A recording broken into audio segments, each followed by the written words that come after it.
એક ફેક્ટરીમાં આગ લાગી. એક ફેક્ટરીમાં આગ લાગી ને એટલે કોઈ બહાર જ ન નીકળ્યું. કેમિકલની હોય કોને ખબર. જેટલા હતા એ બધા બચારા અંદર પડતું થઈ ગયા. હાવ ઓળખાય નહીં.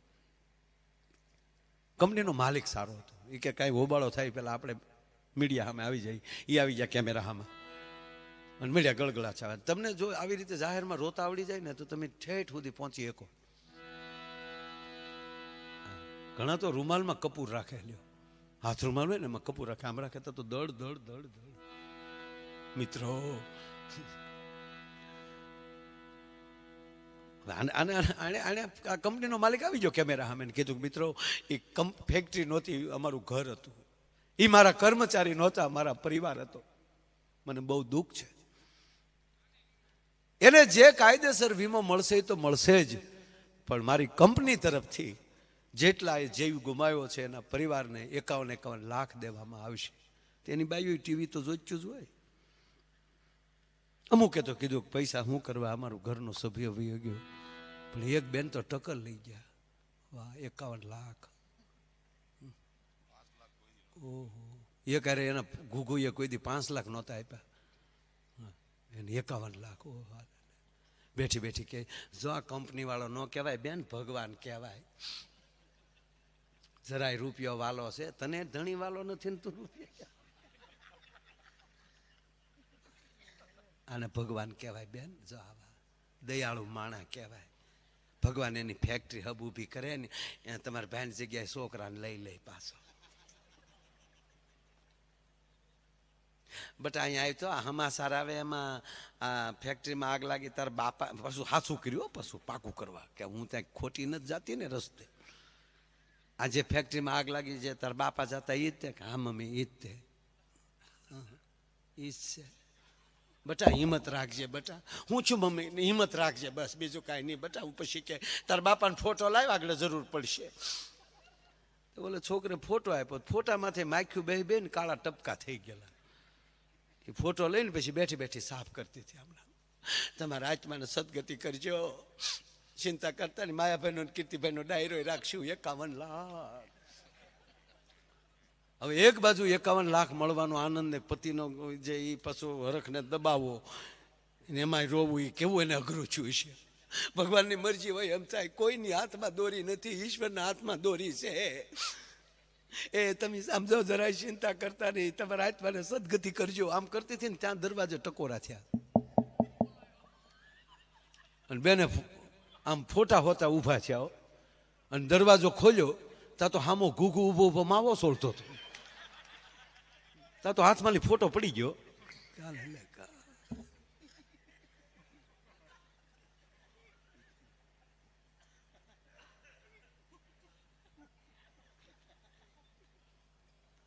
ઓલો બાબા શું છે આ ભાઈને શું થયું કે આ પદ્માને મળવા જ ન થયો ને. એ બેન નામ પદ્મા હતું. ભૂત થઈને મળવા ન થયો ને એમ. એને કોકે કીધેલું ભૂતના પગ અવળા હોય તો બાએ પગ સામું જોયું. આના પગ સીધા હતા. હા,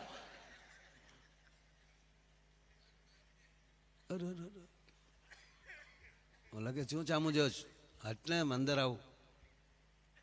તમારી કંપનીમાં આગ નથી લાગીને હમાસારમાં કે કોઈ નથી બેસ્યું. બોલો કે કોઈ નથી બેસ્યું.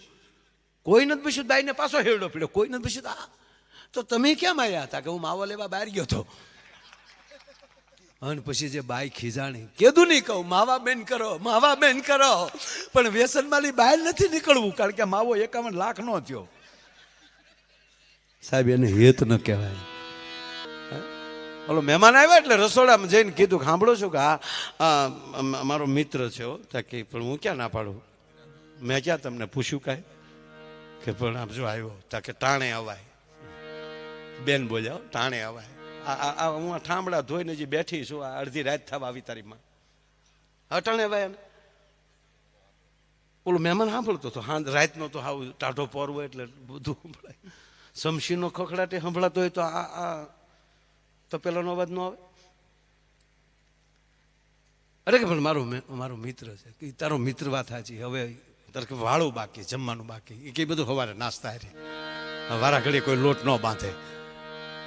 અરે કે પણ મારો મિત્ર તક વાત તમારી સાચી, એને કહેવાય એને નો ભાન હોય, આ 11 વાગે દોડ્યો આવે તો એને નો જમી નવાય. તો ઓલો ન્યાલી બોલ્યો, બસ મોડી હતી વોલ્ટ નો કર્યો. તો બેને કીધું તો વોલ્ટ કરે નહીં, તારે પડી જવાય બસ માલી, પણ ખાઈ નવાય. હવે આવું મહેમાનનું અપમાન થયું ને તા તો ઓલા ગરધને થયો, સમસમાટી થઈ ગયો કે હવે તો ઘા કરી જ લેવાય, કેટલા દી રાકાપણું જીવવું એમ. અને બોલે ભાઈ એક એની પત્નીને આપ્યો, મહેમાન સામે બોલે એક ધોલ મૂકી તા તો લાઈટ ગઈ, અંદરથી માયલો જાગી ગયેલો. ઓહો. પછી એને વિચાર આવ્યો આપણે પૈણ્યા શું કામ,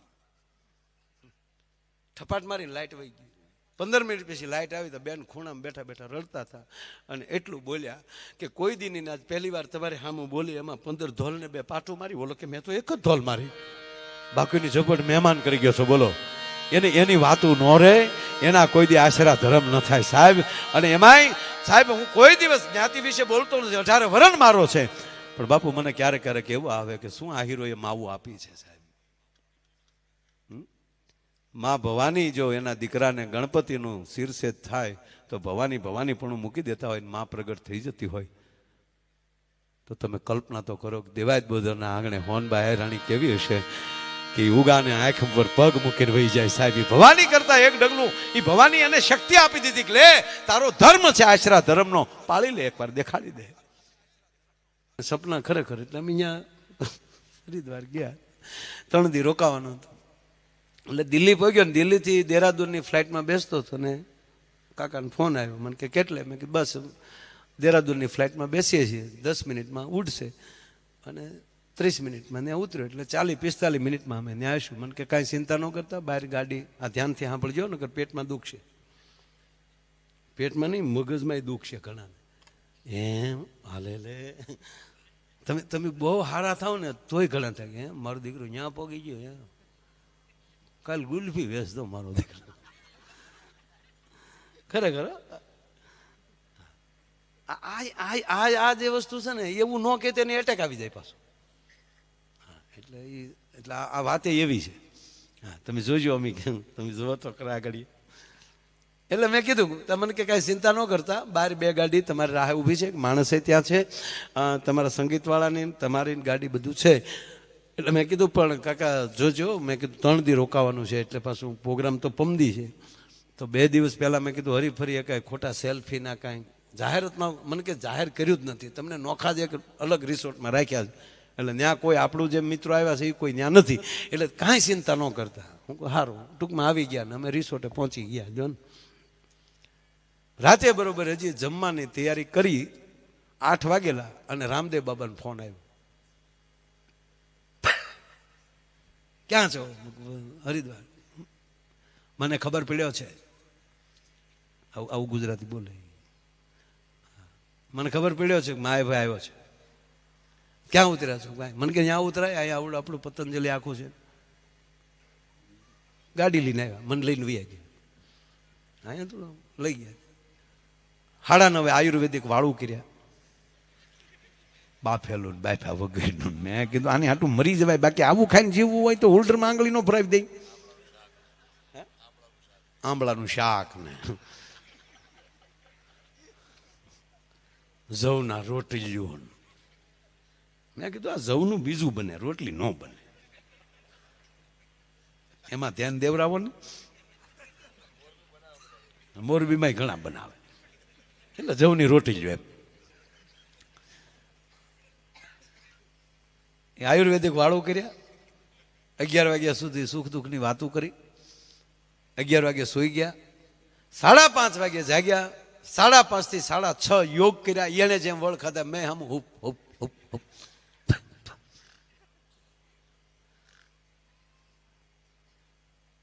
6:30 થી 7:30 સિવિંગ, એમાં વોકિંગ ને બધું આવી ગયું. 7:30 જે આયુર્વેદિક નાસ્તો કરવા બેઠા ત્યાં મોદી સાહેબનો ફોન આવ્યો રામદેવ બાબા ઉપર કે આજ લાઈવ કેમ ન થયા. ડે લાઈવ હતું, લાઈવ નહોતું આજ, લાઈવ કેમ ન થયા. એટલે રામદેવ બાબાએ કીધું કે લાઈવ શું થાય, માયાભાઈ આવ્યા છે, મહેમાન છે. અરે આપણા માયાભાઈ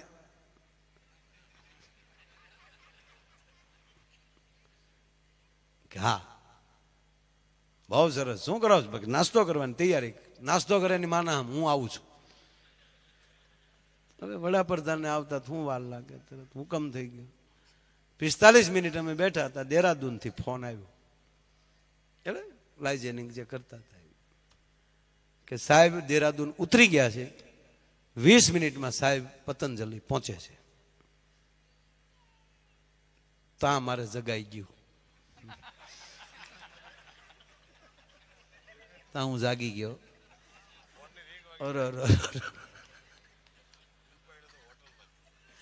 ફોનની રેગ વાગે જાગ્યો જોઈ તો ઉપાડ્યો હોટલમાં જ પીડ્યો હતો. અને ફોનમાં એ હતું ચેકઆઉટ કેટલા વાગ્યા કરવાનું.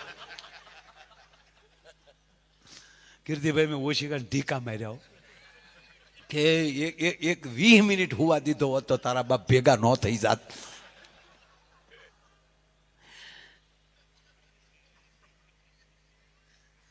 જીવન વાત એટલી છે સાહેબ કે જીવન જેટલું તમે મહત્વનું જીવો એટલી જ મજા છે. અને એ જે મજા, જે આનંદ, એ હળવા થઈ અને જીવી શકાય. એટલે વાત એટલી. શું વાત હું કરતો હતો? શું વાત કરતો હતો? ફોન તો પૂરો થઈ ગયો, એમાં તું જાગી ગયો. વાત એ છે સાહેબ, આ સપનુંની વાત ચાલે છે કે આપણે સૂઈએ એટલે સપનું ચાલુ થઈ જાય અને જાગી જાય ત્યારે ખબર પડે કે ના, હું તો માયાભાઈ છું અને અહીંયા પથારીમાં સૂતો છું. આ વાત એટલી. નહીતર તો પતંજલિમાં બેઠો હતો સપનામાં. જાગ્યા ત્યારે ખબર પડી. એમ આપણું કોઈ પણનું સપનું જાગીએ છીએ ત્યારે ખબર પડે કે આપણે આ છે, પણ માની લ્યો કે જગાડું જ નહીં તો ત્યાં સુધી સપનું ચાલુ રહેશે. આ વાત એ કરતો હતો, 12 દિવસ શું કામ બેસવું, એ વાત. શરીર આપણું સ્વચ્છ છે, આપણું શરીર જાગી જાય છે ત્યારે જ ખબર પડે, પણ એ શરીર જાગે જ નહીં ત્યારે એ સપનું ચાલુ રહે છે. એમ મૃત્યુ સાંભળજો કે શરીર પછી જાગતું નથી એટલે સપનું ચાલુ હોય છે. આપણી નનામી નીકળે ને એ એને સપનું લાગે છે, એને સત્ય નથી લાગતું. એટલે આપણે 12 દિવસ એની જ વાત કરવી પડે. એ આપણી વચ્ચે હોય, એ સાંભળ્યા કરે, એ આપણને કંઈક કહેવા જાય છે. પછી એને વિચાર 2-3 દી 4 દી 3 દી થાય ને, આપણે સુવાળા કે એવું કાંઈક રાખીએ, એ 3 દી થાય ને ત્યારે એને થોડોક ભરોસો બેસે કે હું કોઈને કહું છું કેમ મારી સામે કોઈ જોતું નથી, હું બોલું કેમ કોઈ સાંભળતું નથી, આ નક્કી મારી જ વાત. એમાં આપણે એ સતત. નહીતર તો તમે સાંભળજો કે કોઈ પણ ખરેખર આવે એને ખબર જ હોય ને કેમ કરતા મૃત્યુ થયું, પણ છતાંય ગરદણી પાસે બોલાવરાવે છે, એ વાત કરાવે છે. એ વાત વચ્ચે બેઠેલો આત્મા સાંભળે છે. એ 12 દિવસ સાંભળે ને ત્યારે એનું પિંડદાન દેવાઈ જાય ને ત્યારે નક્કી કરી લે કે ના, હવે મારે આ ઘર છોડવાનું છે. ખરેખર આ સપનું નથી, આ હકીકત છે. અને પછી આપણે પરમાત્મા કૃષ્ણને પ્રાર્થના કરતા હોઈ કે એ આત્માને તમારા ચરણમાં હોપીએ અને હે ઈષ્ટદેવ, હે મુરલીધર મહારાજ, એ આત્માને તમે આ જીવને શિવ સુધી પહોંચાડજો. એની કોઈ પ્રક્રિયા હોય, એ આપણું આ કાર્યની પ્રક્રિયા છે. એટલે એમાં સુધારા ન કરવા, મારો કહેવાનો અર્થ. આપણે ઘણા કે ખર્ચા બહુ કરે છે માણસો, ખર્ચા આવું ન કરવું. ના, કોઈ દી સમાજે એવું નથી કીધું કે તમે આવું જ કરો. એમ ઉલટાના વ્યવહાર દઈ દઈને આપણા વડીલો કરાવતા હતા કે અમે વ્યવહાર ભરીએ, પણ તમારે આંગણે હાળું મળું. પ્રસંગ હારો હોય તો એમાં ચાંદલો કરીએ, આવો પ્રસંગ હોય એમાં વ્યવહાર ભરીએ કે તમારે આંગણે 5ના હાથ હેઠા કરાવો. તો વાત એ છે. એમાં રામ પાછા 14 વર્ષ પૂરી વાત કરીને પછી વાત કરું. માં કોને કહેવાય? 14 વર્ષ પૂરા કરીને રામ આવ્યા અયોધ્યામાં. વાત ત્યાં હતી સાહેબ. જે વળાવા ગયા હતા એ બધા હતા. 2 વ્યક્તિ નહોતી દેખાતી. એક મહારાજ દશરથ, એના સમાચાર મળી ગયા હતા. એમનું પિંડદાન ભગવાન રામે કર્યું. પણ કહેવાય ગયું લખાભાઈ, જયારે એ ભગવાન રામ પિંડદાન આપે છે ને ત્યારે હજારો હાથ હામાં નીકળે છે. એવી ઘટના છે. પિંડ લેવા માટે પિતૃઓના, પોતાના પૂર્વજનોના હજારો હાથ મારા નીકળે છે. અને ત્યારે ભગવાન રામ એમ કહે છે કે કેમ આ પરિવારમાં કોઈએ પિંડદાન નથી કર્યું, એટલે હજી પિંડ બાકી છે. ત્યારે અવાજ એટલો આવ્યો છે કે હે પ્રભુ રામ, પિંડદાન તો બધાએ કર્યું પણ અમે બીજાનું લીધું નહોતું. કે શું કામ? અમારા પુણ્યની અમને ખબર હતી કે એક દી અમારે ખોરડે રામ આવશે અને ઈ પિંડદાન કરે ને તે દી અમે પિંડદાન સ્વીકારશું.